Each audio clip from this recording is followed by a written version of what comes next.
Wajah-wajah misi ini adalah ekspresi sinergitas antara Lembaga Alkitab Indonesia dengan mitra gereja-gereja interdenominasi dan interkonfesi. Lembaga Alkitab Indonesia yang lahir 9 Februari 1954 membawa mandat dari gereja-gereja yang berhubungan dengan Alkitab atau Kitab Suci. Visi Lembaga Alkitab Indonesia, firman Allah menjangkau semua generasi, mau tidak mau, dan suatu keniscayaan harus bersama-sama dengan para mitra. Mitra-mitra Lembaga Alkitab Indonesia antara lain adalah gereja-gereja, lembaga-lembaga Kristen, individu-individu yang punya hati untuk bermisi bersama, lembaga-lembaga usaha, pemerintah daerah dan pemerintah pusat, juga persekutuan internasional. Bersama-sama harus berarak-arakan untuk menghadirkan firman Allah sampai ke ujung bumi. Buku ini sangat mendalam kajiannya dan juga ditampilkan dengan cara yang sangat menarik oleh karena ada ilustrasi-ilustrasi yang sangat-sangat berguna. Dengan membaca buku ini, maka kita bisa belajar tokoh-tokoh Alkitab, tokoh-tokoh Kitab Suci yang mengekspresikan pentingnya misi untuk damai sejahtera dunia. Kiranya buku ini juga akan mendorong kita bersama untuk sungguh-sungguh menghidupi karya kita di dalam rangka bermisi, menghadirkan firman Allah sampai ke ujung bumi. Lembaga Alkitab Indonesia bekerjasama dengan 5 komunitas Katolik di Indonesia menyelenggarakan kegiatan yang dinamakan Bible on the Road. Melalui kegiatan ini kita akan membedah buku Wajah-Wajah Misi untuk menemukan makna dan panggilan misi Allah dalam kehidupan kita. Oleh karena itu, saya mengajak dengan penuh semangat seluruh kaum muda untuk menjadi bagian dari misi Allah dimanapun berada. Terus tingkatkan terobosan dan karya kreatif kaum muda untuk menghadirkan misi Allah sampai kapanpun. Tuhan Yesus memberkati. Salam Alkitab untuk semua.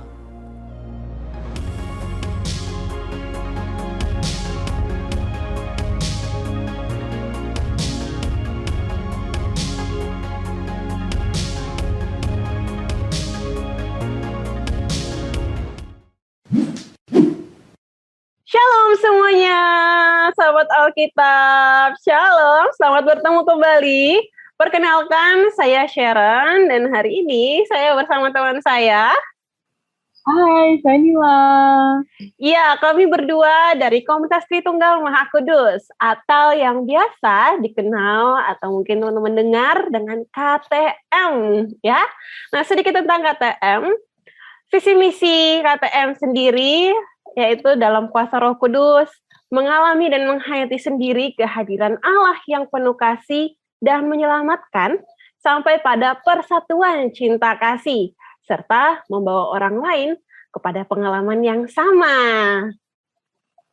Wow, panjang juga ya. Ya. Gimana nih? Maksudnya gimana dari visi-misi? Ya, jadi setelah kita ini mengalami sendiri kasih Allah, ya, yang melampaui segala pengertian dan yang memperbaharui segala sesuatu, kita berdua dan semua anggota KTM dipanggil untuk mewartakan kasih Allah yang menyelamatkan itu kepada semua manusia. Dan semua ini dilakukan tentunya dalam kuasa Roh Kudus yang telah diberikan Allah kepada kita.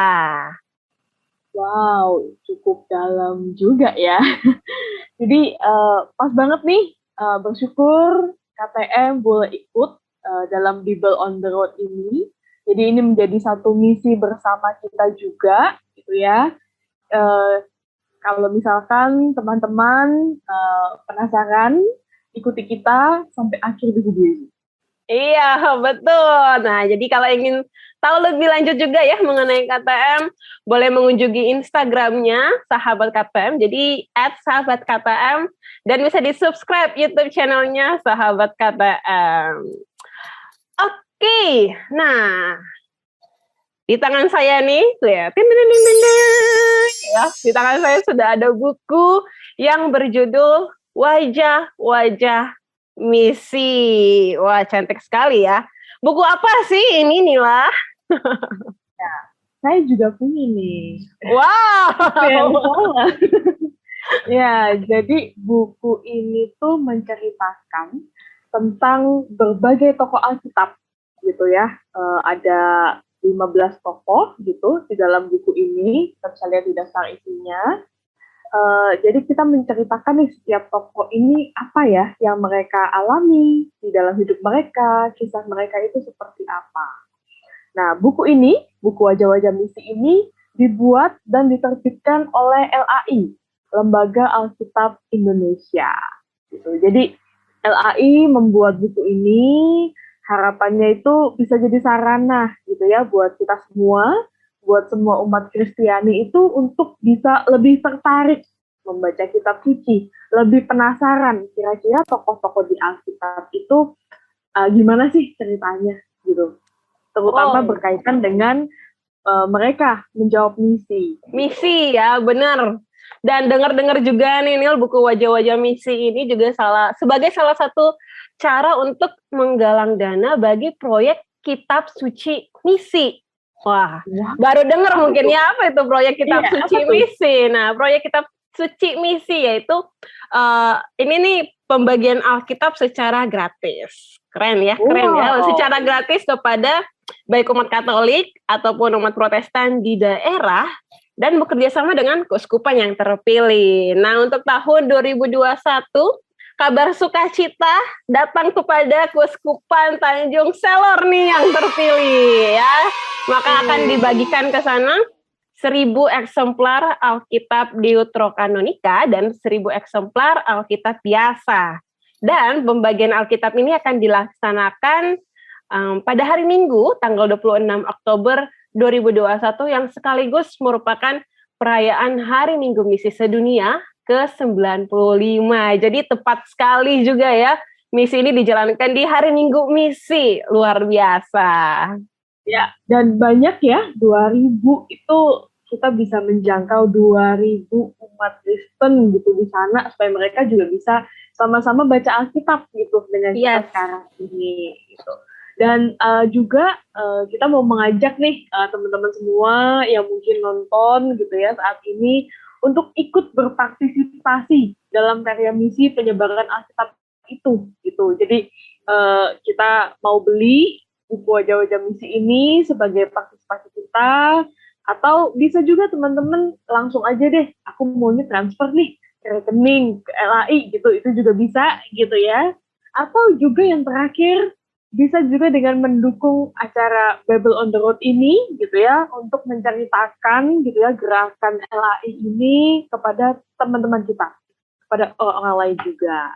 Nah, kalau aku sendiri nih setelah membaca buku ini ya, aku merasa bahasa yang digunakan tuh cukup ringan ya. Kalau mau dilihat nih sedikit ya, nih isinya seperti ini tuh lucu-lucu banget isinya, ya kan? Bahasanya cukup ringan dan relevan juga. Dan karena aku bilang cuma 2 halaman, maka tentunya sangat singkat. Sangat singkat gitu untuk 15 tokoh dan diceritakan dengan buku setipis ini. Ini cocok banget buat aku yang agak sulit ya membaca tulisan banyak. Ini pas banget apalagi buat anak-anak muda gitu. Jadi ini nih buku recommended banget sih kalau aku sendiri nih. Nah, ini sebelum terlalu jauh. Nah, menurut kamu gimana nih untuk melihat bukunya sendiri nih? Iya, biasa tuh kita tuh udah takut duluan ya karena lihat Alkitab tuh tebel gitu kan, terus tulisannya kecil-kecil, kayak merasa aduh habis waktu berapa banyak ya buat ngabisin buku ini gitu, buat baca ini secara full gitu. Jadi memang aku setuju sih sama tadi yang Sharon bilang juga, memang buku ini tipis, jadi dibikinnya tuh ringkas lah gitu ya, ringkas banget. Jadi kita tuh tahu ceritanya itu apa gitu, in a short brief gitu ya. Jadi setelah baca ini nih, teman-teman pasti akan lebih penasaran gitu.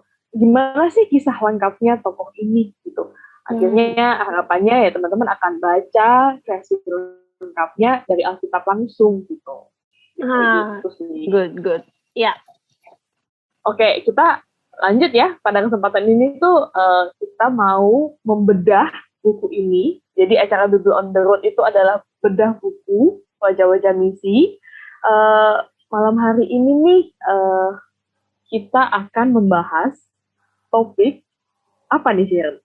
Iya, jadi kalau sebelumnya kita itu udah ikut Bible on the Road series yang pertama, membahas Ruth ya bersama sepatu kaca, kemudian ada series yang kedua yang membahas Musa bersama komunitas Domus Kordis.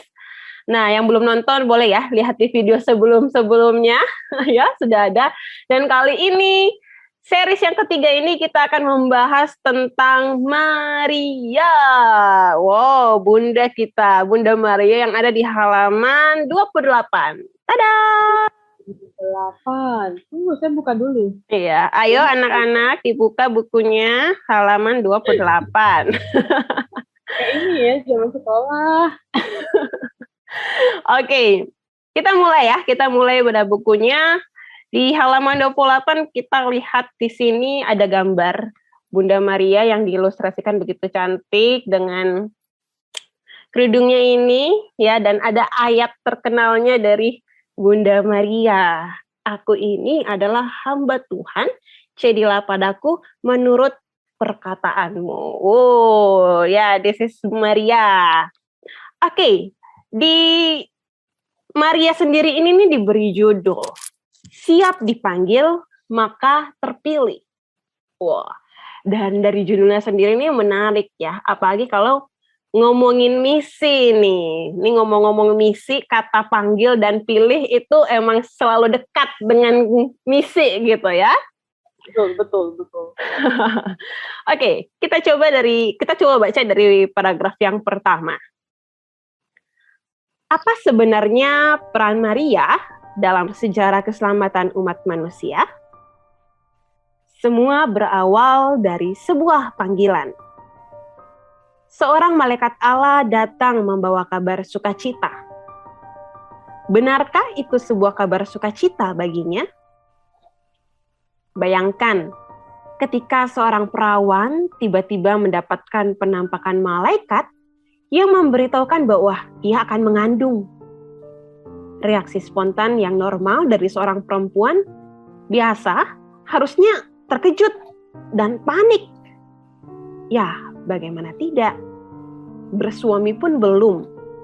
Dia akan segera mengandung.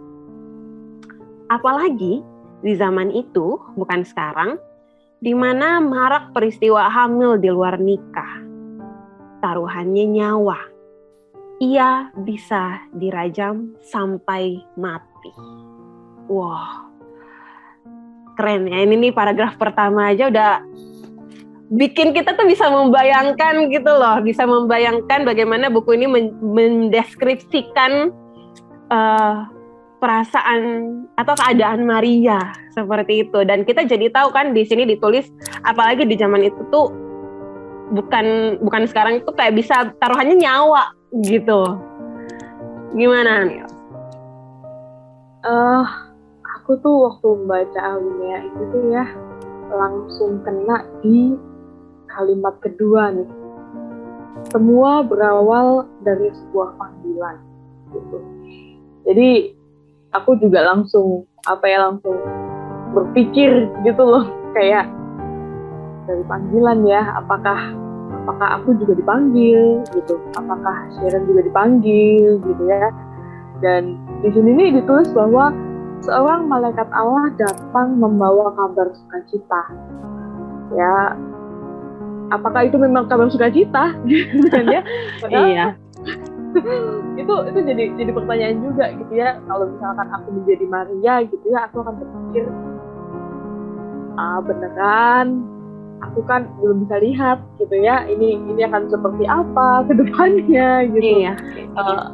Apakah aku akan berpikir ini sukacita gitu, atau mungkin aku berpikir ini bencana gitu ya, atau berpikir aku kan sudah punya plan sendiri gitu kan, melakukan ini ya kan, melakukan itu gitu.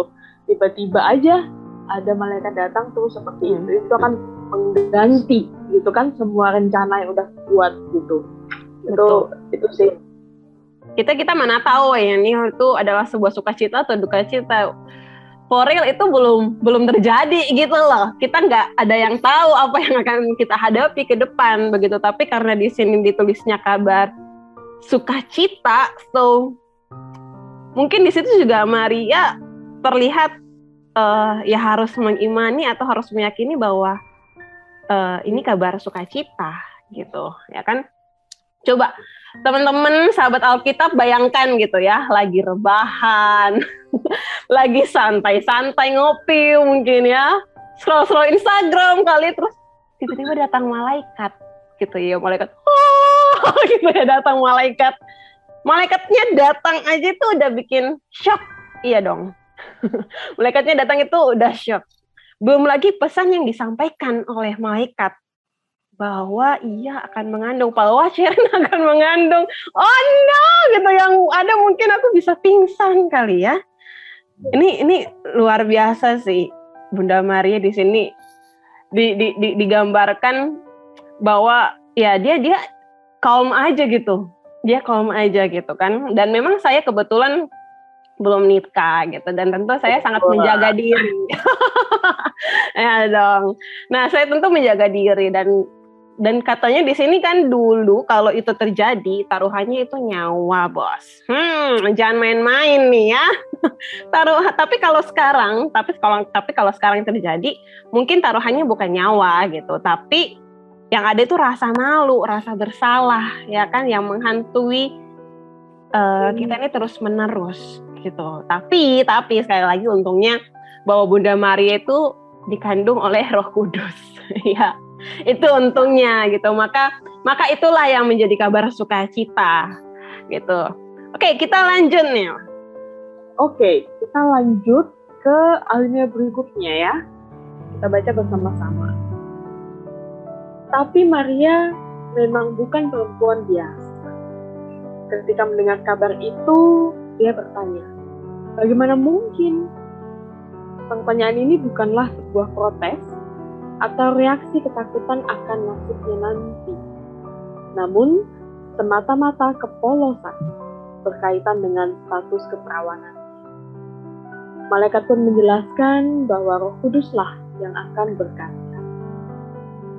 Mungkin ada yang yakin Maria pasti menjawab ya, karena ia adalah perempuan yang telah dipersiapkan Allah untuk mengandung sang Mesias. Benarkah demikian? Apakah benar ketika Allah memanggil, manusia pasti akan patuh?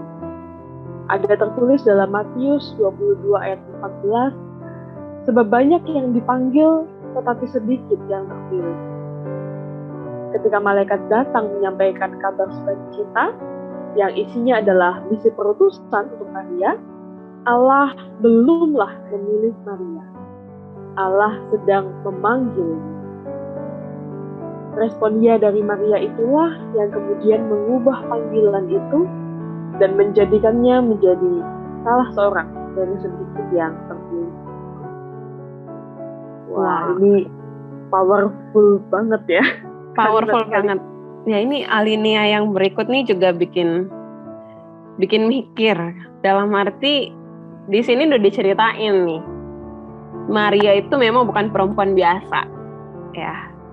Yang ketika tadi aku bilang, ketika kita yang dapat nih kabar seperti itu, kita udah shock, panik, ya kan, mungkin bahkan pingsan kali. Tetapi di sini Maria bertanya tentu dengan calm ya, dengan tenang, bagaimana mungkin gitu. Kalau kita nih mungkin bertanya bagaimana mungkin itu terjadi gitu ya. Kalau kita mungkin tanya ya, atau ya, aduh gimana ya gitu kan. Iya. Panik dong gitu. Bahkan mungkin bisa bertanya, why me God gitu, kenapa aku gitu ya, kenapa aku yang dipilih, mungkin kenapa aku, ya kan, sering kan kita bertanya seperti itu, kenapa nggak dia saja begitu, atau ya apa yang harus aku lakukan, tunjukkan jalan gitu loh, maksudnya kayak kita langsung minta next step-nya apa begitu.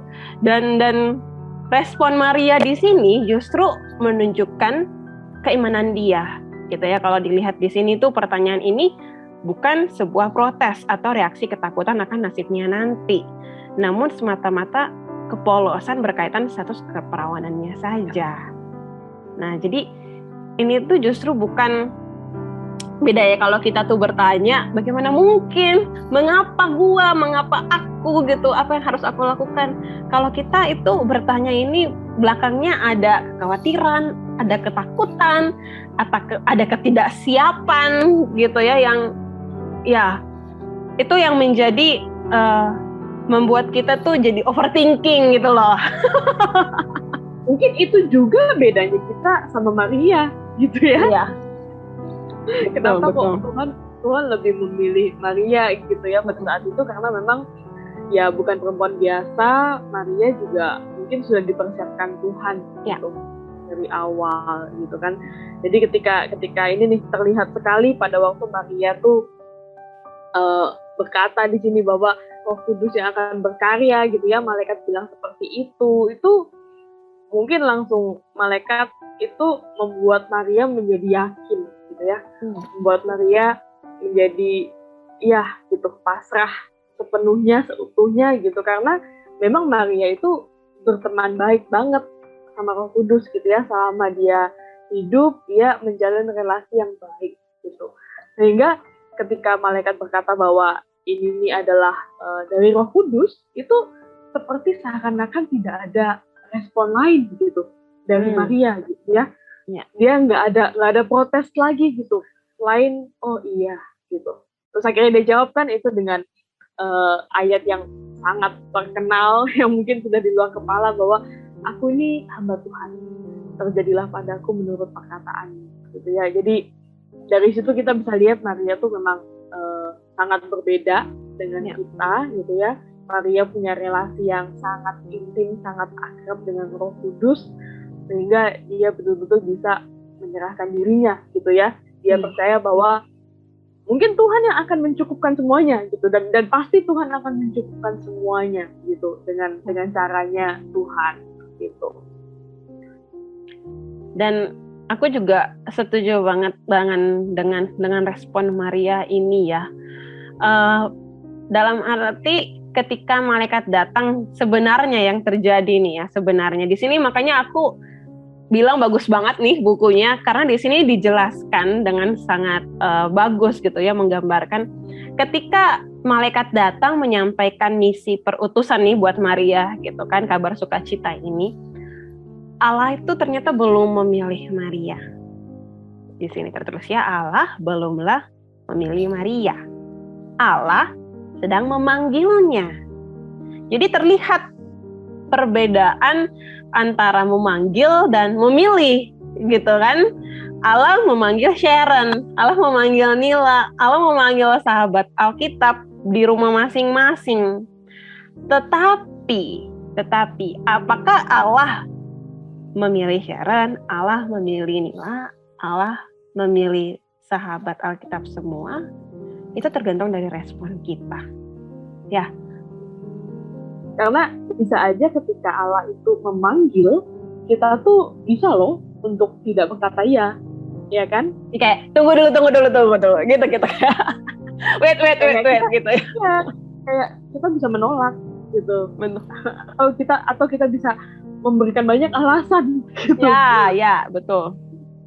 Jadi betul banget sih bahwa mungkin Tuhan memanggil semua dari kita ya, tapi tergantung gimana respon kita gitu. Kita berkata ya, atau kita berkata enggak, atau bahkan kita bilang, aduh Tuhan tunggu deh, aku lagi sibuk, atau Tuhan tunggu deh, aku lagi dalam fokus yang lain di dalam hidupku gitu kan. Itu akhirnya kita tidak menjadi pilihan Tuhan pada saat itu gitu. Bisa jadi di lain kesempatan gitu ya, tapi pada saat itu bukan kita pilihan Tuhan gitu. Itu menguatkan juga ayat yang ada di Alkitab juga, tertulis bahwa sebab banyak yang dipanggil tetapi sedikit yang terpilih gitu. Karena sebenarnya Allah tuh memanggil gitu semua dari kita, tetapi ternyata hanya sedikit yang berkata iya gitu. Nah, kenapa seperti itu, Sharon?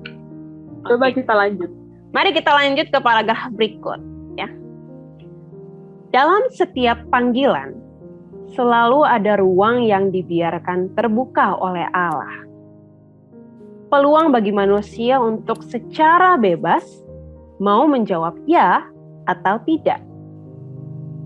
Dan saat itu sebagai perawan muda, jelas ia belum siap untuk menjadi seorang ibu. Seorang ibu yang baik selalu mempersiapkan segala sesuatu bagi anaknya.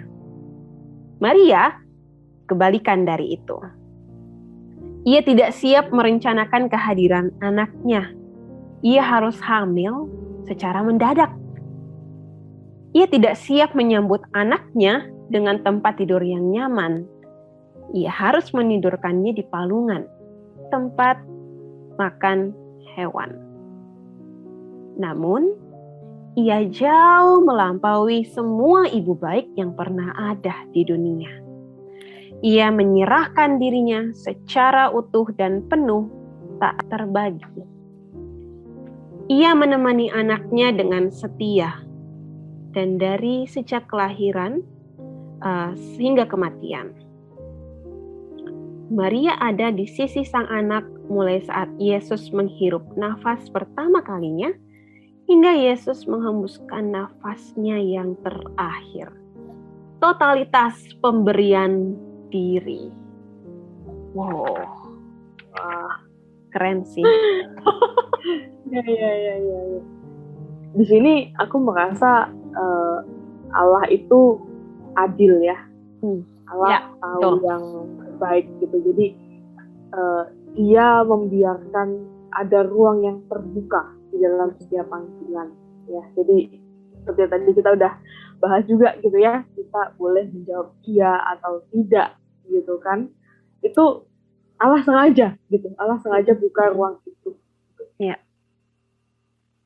Dan itu setuju betul bahwa di situ dalam arti memang ya kita tahu bahwa satu hal yang sangat Allah hargai dari kita itu kehendak bebas kan ya. Iya. Iya. Jadi ketika Allah memberikan ruang terbuka ini itu sebagai salah satu bukti juga gitu ya bahwa Allah memberikan kehendak bebas pada kita gitu. Tapi lucunya ketika manusia sudah dihadapkan pilihan ya atau tidak, padahal cuma dua nih pilihannya ya kan. Tapi kadang-kadang tuh manusia suka juga pilih di tengah-tengah, ragu-ragu. Ya atau tidak gitu. Nanti ya Tuhan gitu. Mau tapi gitu ya. Iya, ada ya tapi gitu. Ada jawaban esainya lagi nih di bawah nih. Dan ketika kita dihadapkan pilihan itu, seringkali memang yang terjadi adalah kita berada dalam ketidaksiapan, keadaan yang tidak siap gitu ya. Dalam arti mungkin kita sedang mengalami itu tadi yang Nila katakan ya, mengalami kesulitan gitu ya, punya struggle something gitu, ada satu hal yang mungkin jadi beban pikiran kita atau mungkin luka-luka batin kita gitu ya yang belum pulih, pekerjaan yang sedang sulit dan anything gitu yang membuat kita tidak siap seperti itu gitu kan, tidak siap akan satu tugas pelayanan atau panggilan Tuhan. Nah, kita sebagai manusia itu kitanya ini merasa tidak siap, ya kan, in the middle of not ready nih. Tetapi sahabat Allah, kita bisa jadi menurut Allah itu kita siap. Apa maksudnya gitu? Kenapa? Seperti itu kenapa? Bisa jadi Allah ya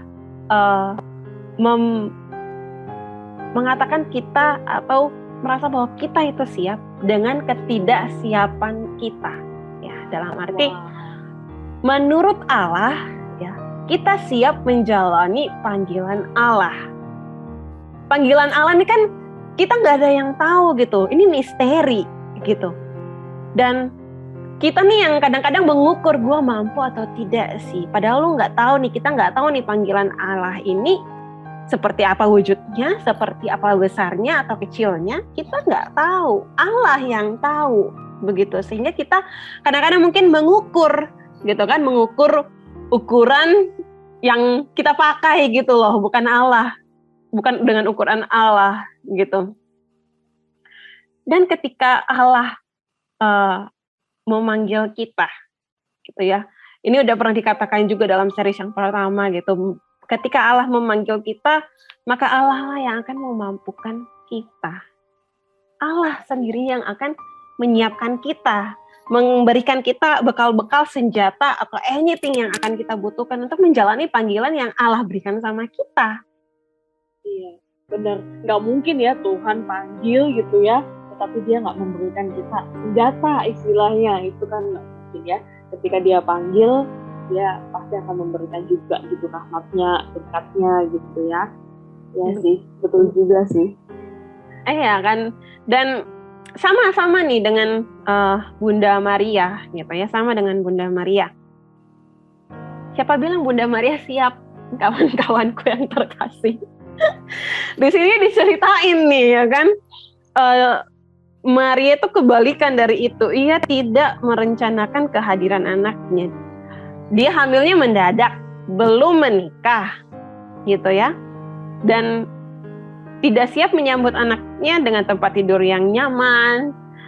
Dan sebenarnya kalau sahabat Alkitab juga tahu ya, di sekeliling gitu, pasti kalau ibu-ibu tuh kalau udah jadi calon ibu pasti udah hunting-hunting baju baby gitu ya, udah cek-cek rumah sakit gitu ya. Untungnya nih Bunda Maria udah dikasih tahu, bukan Bunda Maria yang dikasih tahu sih, Yusuf yang dikasih tahu nama anak ya kan. Kadang orang tua nih yang mikir nama anaknya siapa gitu kan, udah cek-cek rumah sakit, bahkan udah baby shower mungkin ya. Dalam arti itu belum ada baby shower. Tapi dalam arti pasti penuh persiapan ya kan. Tapi Bunda Maria di sini ceritakan sangat tidak siap. Belum menikah, hamilnya dadakan. Bahkan diceritakan di Alkitab nggak bisa menemukan penginapan apapun, ya. Tapi sahabat Alkitab, dari ketidaksiapan itulah ternyata nih Allah bekerja dengan luar biasa. Ya, dari ketidaksiapan kita, it means di situ justru Allah bisa berperan gitu. Di situ justru saatnya Allah itu bisa bekerja sepenuhnya memakai kita, begitu. Jadi ya, dan I feel kalau misalnya kita merasa siap banget, bisa jadi kita akan melakukan panggilan itu dengan cara kita. Iya, menggunakan kekuatan kita sendiri, ya. Gitu ya. Padahal tuh di Alkitab juga ada tertulis kan bahwa justru dalam kelemahanku gitu kan, itu kuasa Tuhan itu yang nyata gitu. Justru karena kita saking merasa tidak mampu gitu ya, justru karena kita nggak bisa berdiri melakukan dengan kekuatan sendiri, itu justru saat itu tuh kita tuh menyerahkan sepenuhnya diri kita seutuhnya gitu untuk Allah itu yang bekerja di dalam kita gitu, bukan menggunakan kekuatan kita sendiri gitu ya. Jadi itu juga yang akhirnya terjadi pada Maria gitu. Karena merasa aku nggak bisa gitu melakukan ini dengan caraku, dengan kekuatanku, maka justru ini gitu yang membuat dia menyerahkan diri sepenuhnya, sebebasnya kepada Tuhan. Dan sebenarnya justru itu tuh yang membuat dia bisa berani menjawab dia gitu terhadap panggilan Allah. Yes, nih aku sendiri nih sangat-sangat into it dengan Bunda Maria ya, karena dari Bunda Maria ini ada satu ini nih jadi salah satu teladan yang paling aku pegang dalam hidupku secara pribadi. Ketika melakukan atau menjalani sesuatu, ya do your best gitu, totalitas, jangan setengah-setengah gitu. Dan betul, ketika aku melakukannya dengan sepenuh hati, ya Allah menjadikan semua ketidaksiapan itu, ketakutan itu, apalagi mungkin banyak hal yang baru pertama kali kita lakukan, yang kayak kita pasti mikir, gue bisa nggak ya, gitu kan, apakah this is going well atau enggak, gitu. Tapi ketika kita melakukan dengan sepenuh hati, totalitas, tidak setengah-setengah, dan menyerahkan diri sama Tuhan, gitu ya, dia mengubah dan dia menjadikannya itu sangat indah gitu dalam hidupku. Dia justru membuat itu tuh benar-benar seperti karya dia gitu, karya Tuhan, bukan lagi karya aku. Dan apa yang Bunda Maria lakukan di sini, pemberian diri dia yang penuh cinta inilah yang juga akhirnya mewarnai misi besar anaknya. Ya, bagaimana dia menghantar itu tadi, dia menemani Yesus dari nafasnya yang pertama sampai nafasnya yang terakhir. Begitu luar biasa ya. Dan itu tidak mudah. Itu tidak mudah. Itu butuh cinta yang besar nih. Tapi bagaimana dia merasakan cinta itu? Coba kita lanjut ya ke paragraf yang berikutnya. Kita lanjut ya, siarannya. Hati bukan sekedar tempat untuk merasakan bagi Maria. Hati adalah sebuah ruang khusus pemberian Allah baginya untuk menyimpan segala perkara. Ketidakmengertiannya, kekhawatirannya, penolakan anaknya saat berumur 12 tahun, hingga kesedihan dan penderitaannya saat menyaksikan sang anak harus didera dan disalibkan. Maria tidak membutuhkan kata untuk mengungkapkan segalanya itu. Dia punya hati, dan itu cukup. Dia menyimpan segala perkara di dalam hati. Wah, ini deep banget ya. Singkat tapi langsung jelep gitu loh. Ini keren sih nih kata-katanya, bagaimana buku Wajah-Wajah Misi ini memurapnya itu keren banget sih. Tulisan di sini tuh benar, Alia di sini itu sangat deep ya. Dari setiap kalimatnya itu reflektif banget begitu. Dan kenapa jadi deep?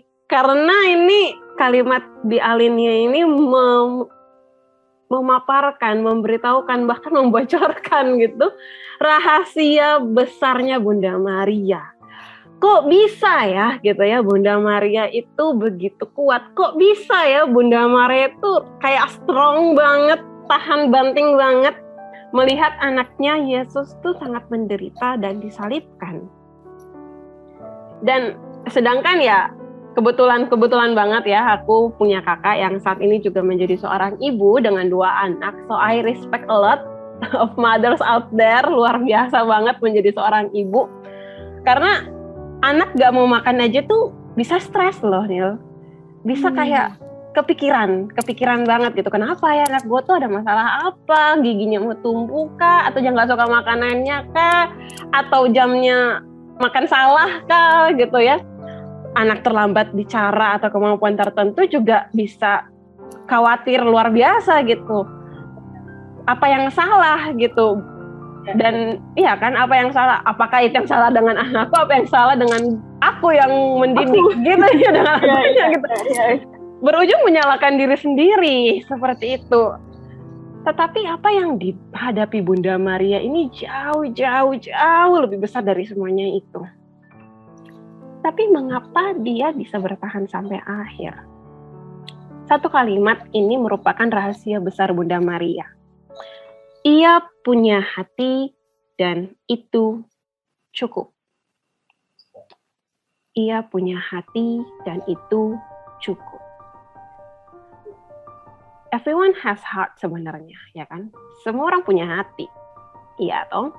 Hati nurani ya. Tapi bagi Maria, hati ini bukan cuma buat merasakan apakah gue senang atau gue sedih gitu ya. Kecewa, marah, itu bukan cuma buat merasakan. Tapi hati adalah sebuah ruang khusus pemberian Allah. A beautiful and comfort place to feel and accept everything that happen in our life. Ya, bayangkan hati yang begitu terang, ya, pemberian Allah nih, so pure gitu ya, untuk dijadikan manusia gitu ya, dikasih ke manusia untuk menyimpan segala perkara, apapun yang terjadi. Dan Bunda Maria menggunakan hati yang dikasih sama Allah ini untuk menyimpan segala perkara dalam hatinya. Ketidakmengertiannya, kekhawatirannya, penolakan anaknya saat berumur 12 tahun. Bingung kali ya, gimana anak bisa menolak orang tuanya. Iya kan, aku yang kandung kamu, aku yang melahirkan kamu, terus tiba-tiba merasa penolakan itu. Pada waktu itu nggak mau pulang ya? Nggak mau pulang bahkan. Aduh, oke. Dan saya jadi mengingat ketika 3 tahun lalu Tuhan memanggil saya untuk satu tugas perutusan dalam pelayanan komunitas. Di situ saya merasa tidak pantas, tidak siap, sama seperti Bunda Maria, tidak siap, tidak berkecukupan gitu ya untuk menjadi seorang pelayan waktu itu. Waktu itu saya dalam posisi barusan merantau, jadi tinggalnya punyanya kosan gitu ya, bukan rumah. So I don't have home untuk menjamu teman-teman sekomunitas gitu. Kalau mau datang main gitu, aku nggak punya tempat gitu ya, nggak bisa. Dan tidak punya kendaraan juga gitu, dan tidak punya finansial yang cukup juga mungkin untuk traktir kah, untuk treat mereka gitu ya. Karena baru juga diterima bekerja, jadi finansial benar-benar masih goyah banget gitu ya. Sampai 3 bulan, I deny itu. Aku merasa tidak siap. Sama yang seperti di awal tadi tuh, aku bertanya, kenapa aku Tuhan jadi pelayan? Kenapa saya? Kenapa nggak dia saja, kan dia lebih mapan? Kenapa dia saja? Dia kan lebih banyak nih harta dan segala macam-macam mungkin ya. Kemampuannya kok lebih mampu dia gitu loh daripada saya gitu. Sampai 3 bulan itu, aku akhirnya mengatakan kepada Tuhan dalam doaku bahwa Tuhan, saya mungkin tidak punya apa-apa, tapi saya hanya punya hati. Dan satu kalimat ini membuat saya diubahkan. Dari yang tadinya penuh kekhawatiran, diubah menjadi kekuatan. Ya. Dari yang tadinya mungkin bingung harus ngapain gitu ya, merasa tidak layak, tiba-tiba diberikan Tuhan karisma, tiba-tiba diberikan Tuhan satu keyakinan, I can do this gitu. Satu kalimat ini, ia punya hati dan itu cukup. Wow, itu pengalaman iman yang luar biasa sekali ya gitu, karena kalau kita mau ingat gitu, relasi kita dengan Tuhan itu juga terjadi di hati, ya kan? Iya. Itu jadi ketika kita berdoa, kita menggunakan seluruh hati kita, gitu kan? Sering kita dengar itu gitu. Atau ketika kita memuji, menyembah Tuhan juga kita membawa setiap hati kita, gitu kan? Betul. Jadi ya ini memang satu kunci rahasianya Bunda Maria sih gitu ya.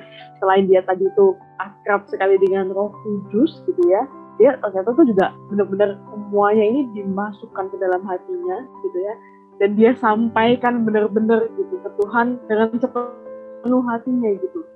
Dia taruh semua perkara, semua peristiwa yang dia hadapi gitu kan ya, semua rasa suka dukanya dia di dalam hidup gitu. Kita tahu lah gitu kisahnya Yesus ya.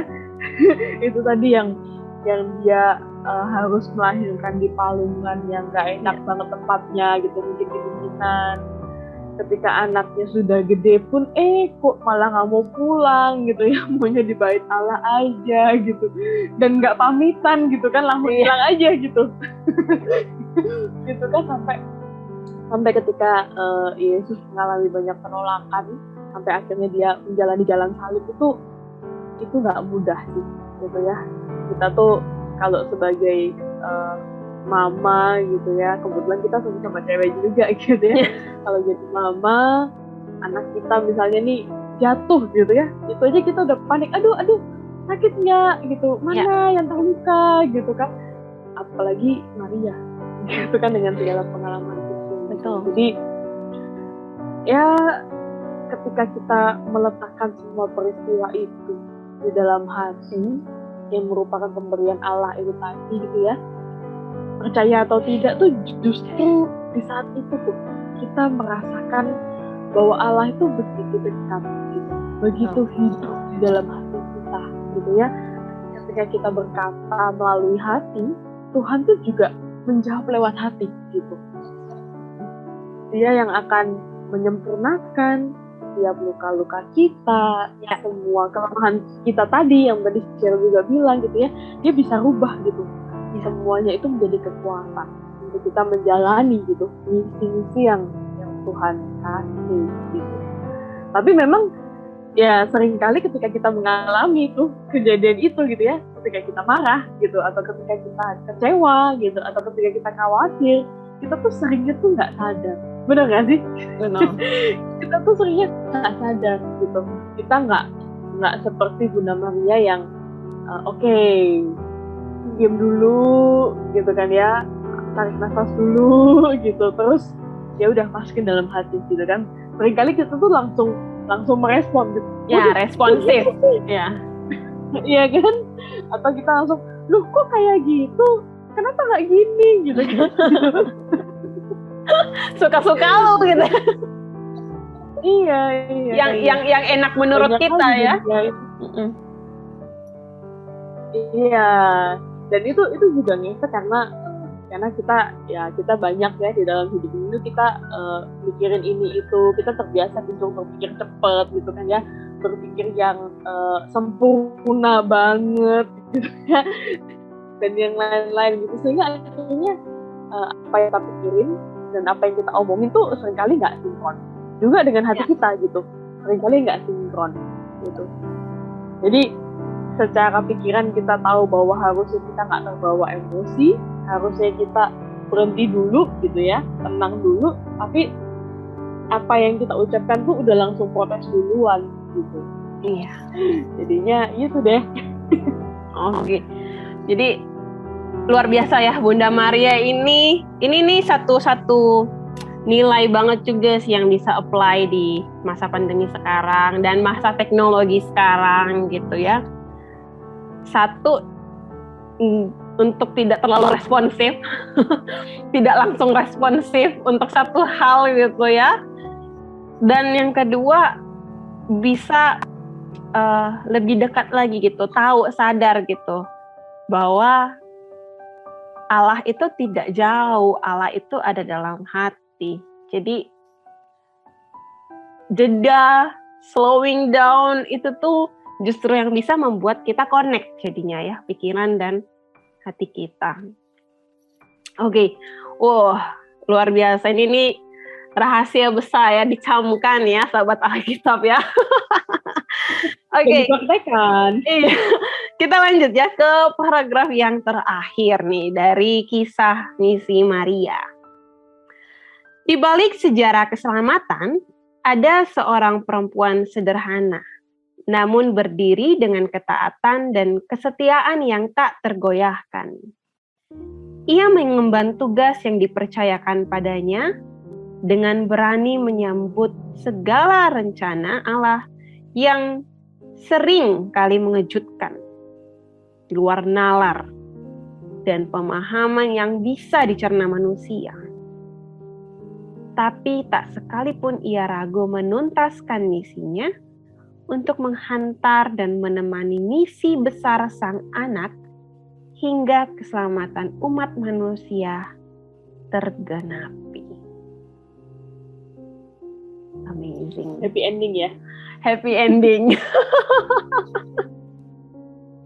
Iya, di akhir cerita ini tuh buku ini menyebutkan dua kata nih yang langsung spotted banget ketika kita baca nih ya, yaitu ketaatan dan kesetiaan. Gitu. Jadi dua karakter ini tuh yang begitu kuat ya kita lihat dalam Maria, dalam setiap langkah hidupnya dia menjalani misi Tuhan itu dia sangat taat, sangat setia gitu. Seakan-akan Tuhan mau bilang apa gitu, oke gitu. Tuhan minta ini, oke gitu ya. Tuhan minta itu, ya udah oke gitu.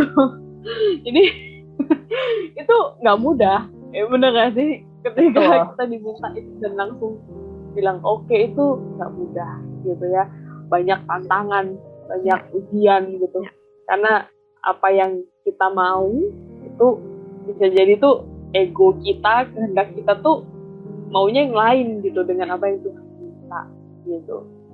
Terus itu tuh kayak aku sempet inget ya, misal nih kita lagi berdoa gitu ya, Sharon. Aku pernah suatu hari tuh berdoa, Tuhan kasih aku kesabaran dong gitu. Ya. Tapi ternyata tuh setelah berdoa itu aku justru menghadapi banyak orang-orang yang justru tuh kayak mancing gitu untuk mancing buat marah gitu ya, buat nggak sabar gitu.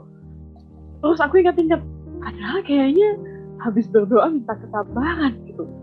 Kenapa kok malah yang dimunculkan itu hal yang aku takutkan gitu, nggak sabar itu tadi, emosi itu tadi gitu ya, sangat berkebalikan dengan apa yang kita minta gitu kan.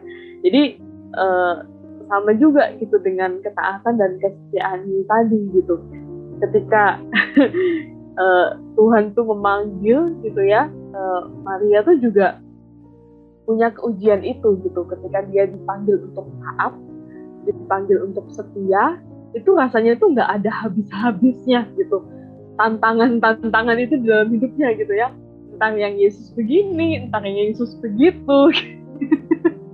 Jadi bukan yang justru langsung dikasih taat dan setia gitu, justru dikasih kebaikannya gitu. Jadi ya ketika Tuhan tuh memanggil kita gitu ya, pastilah satu hari gitu di dalam hidup kita tuh Tuhan memanggil gitu ya. Ya jangan kita abaikan sih teman-teman. Iya. Ketika aku nggak tahu teman-teman meminta apa pada Tuhan saat ini, ya kan? Sharon minta apa pada Tuhan saat ini? Jadi ketika kita minta sama Tuhan, misalnya nih, Tuhan kasih aku rahmat gitu ya, kasih aku kasih yang besar gitu, untuk bisa mengasihi keluargaku, misalnya mengasihi pasanganku gitu ya, itu kita akan menghadapi banyak tantangan gitu. Nah justru hal-hal itu tuh yang akan membantu kita gitu dalam menjalani misinya Tuhan. Tuhan akan kasih kok clue-cluenya gitu ya, ceritanya Tuhan akan kasih. Itu sih. Yes, dan di sini selain dari dua disebutkan dua traits ini ya yang sangat-sangat jadi bekal buat kita. Di akhir kalimat dari buku Wajah-Wajah Misi ini menceritakan Bunda Maria, itu tuh dia katakan bahwa rencana Allah yang seringkali mengejutkan. Ya, rencana Allah seringkali mengejutkan, di luar nalar pemahaman yang bisa dicerna manusia. Dan memang itulah yang terjadi gitu loh. Bahwa rencana Allah memang sering kali di luar dari pikiran kita. Ya kan, unexpected gitu loh. kita mungkin kayak mikir dan kayak bingung, ya itu tadi ya, mempertanyakan segalanya, questioning back gitu. Tapi sahabat Alkitab, ingat bahwa pikiran kita ini sangat terbatas gitu ya, terbatas gitu, dan kita tidak akan mampu memikirkan apa yang Allah pikirkan. Ya, tapi ada satu hal yang pasti. Ketika kita berjalan bersama Allah, ya, ujungnya pasti keselamatan. Dan inilah yang Bunda Maria lakukan sebagai misi akan dirinya. Ya, ia menjadi bagian yang terindah dari misi besar Yesus untuk keselamatan manusia. Begitu luar biasa tanggapan Maria, dan bagaimana Maria membiarkan Allah berkarya begitu luar biasa, begitu bebas ya kepada dirinya. Kalau mungkin waktu itu Maria tidak menjawab iya, akankah kita diselamatkan oleh Yesus? belum tentu.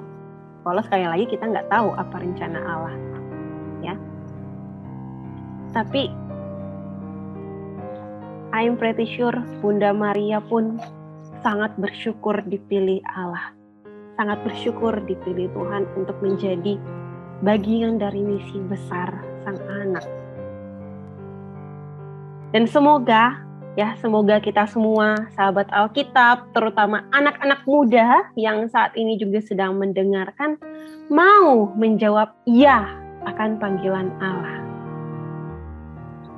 Ya, dalam arti kita bisa mengatakan dalam hati kita, aku ini hamba Tuhan. Terjadilah padaku menurut perkataanmu. Ya, luar biasa sekali. Kayak nggak pernah ada habis-habisnya kalau kita nih merefleksikan Maria gitu ya, meneladani setiap sikap-sikapnya dia itu memang nggak ada habisnya, teman-teman gitu ya.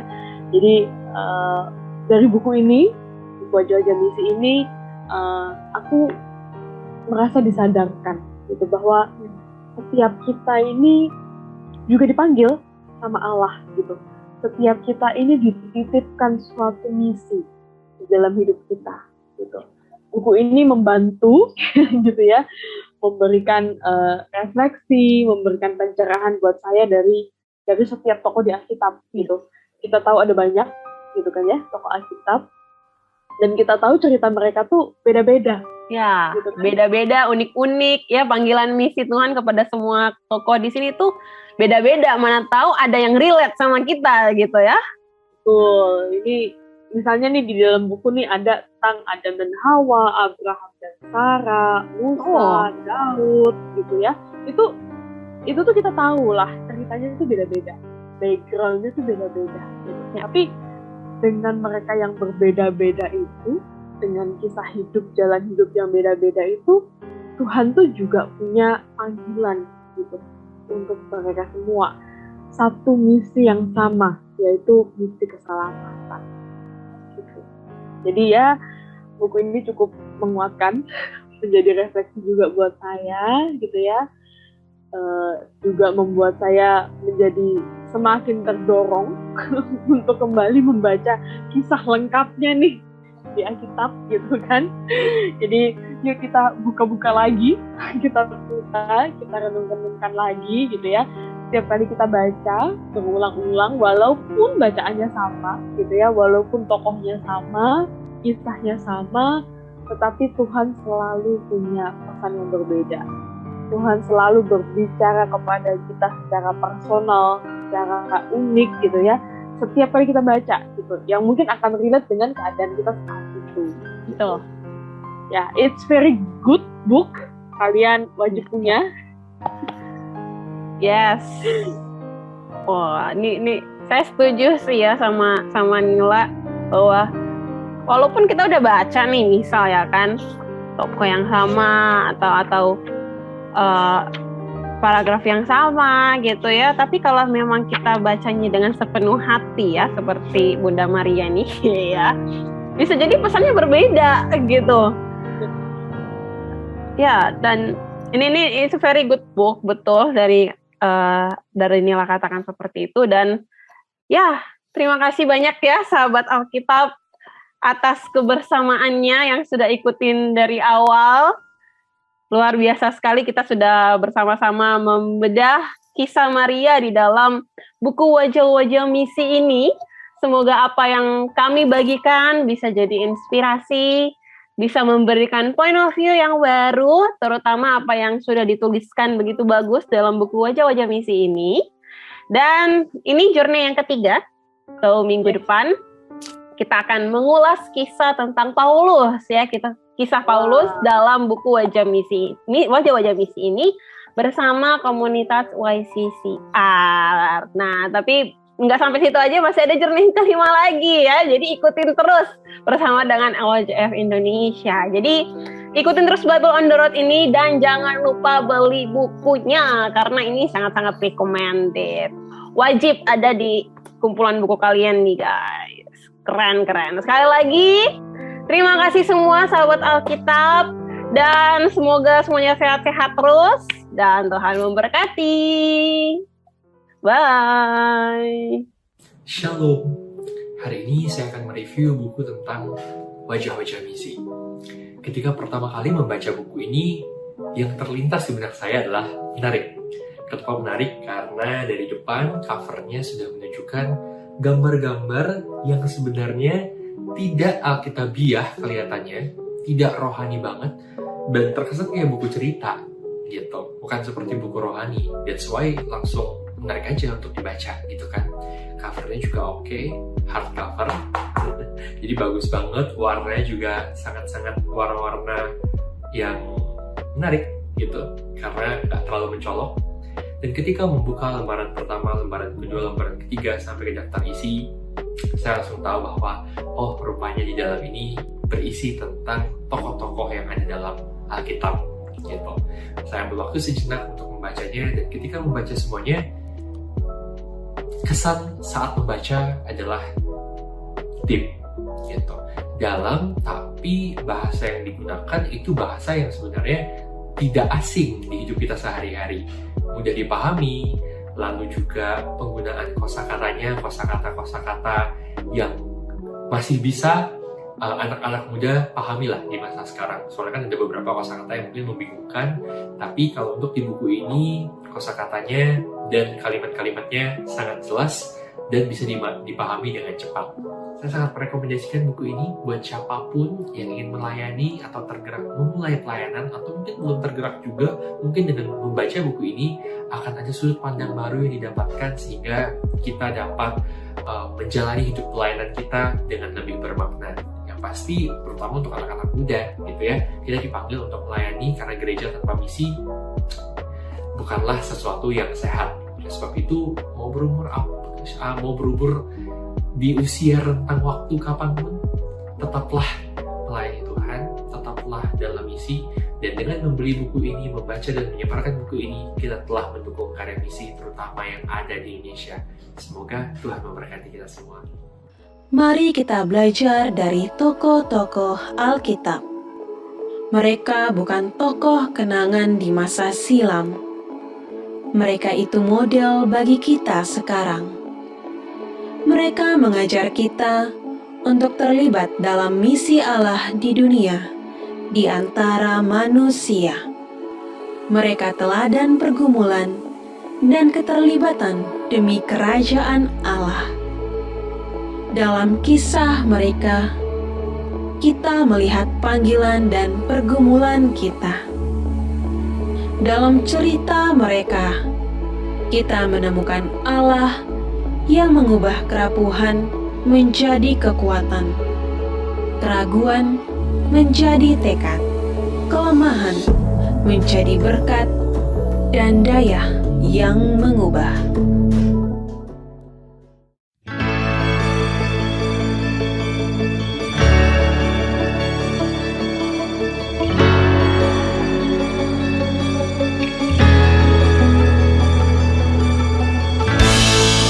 Selamat pagi, Bu. Selamat pagi.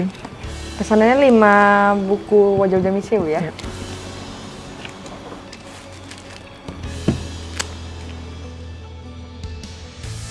Ini untuk pesanannya, Bu ya. Ya. Tentunya terima kasih, Bu. Terima Tuhan kasih. berkati. Sahabat Alkitab, bermisi adalah panggilan kita bersama. Dengan membeli buku wajah-wajah misi, kita telah turut mendukung kegiatan misi dan pelayanan Lembaga Alkitab Indonesia untuk menyebarkan kabar baik bagi umat Kristen yang ada di pelosok tanah air. Mari dukung pelayanan ini dengan membeli buku wajah-wajah misi. Tuhan memberkati. Dapatkan buku wajah-wajah misi di Bible House Lembaga Alkitab Indonesia, Jalan Salemba Raya, nomor 12, Jakarta Pusat, atau mengunjungi website www.alkitab.or.id. Info lebih lanjut dapat menghubungi 0811 995 2890.